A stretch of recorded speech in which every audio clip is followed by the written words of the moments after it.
Basically, it's asking, why does a pagan god occupy the land that was destined for God's people? God inherited the land of the Ammonites to be given to the Israelites on the east side of the Jordan River. It was given to Gad, Reuben, and Manasseh.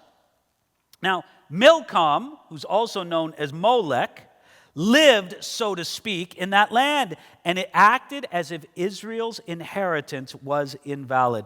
I just want us to pause here for a brief minute and notice this picture here, where it just simply, has he no heir? Has he no sons? Why then does an usurper occupy the inheritance of God's people? Now, the reason why I bring that up is I wonder how many times that would be said of a believer today. What do I mean by that? Well, listen, we could say there's a similar wonder today when God's people forsake their inheritance and do not possess it.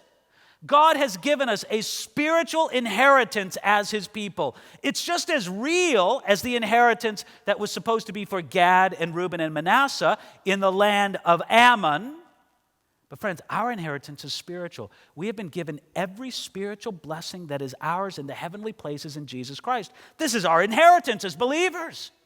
And I wonder if there's not similar wonder in the spiritual realm. If the angels don't discuss it sometime, why do they not occupy their inheritance?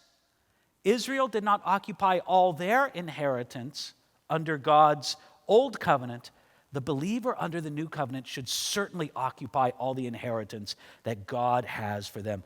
God has an inheritance of peace and power and love in Jesus. It's an inheritance that you and I, his followers, should actually possess and no one should take away from us.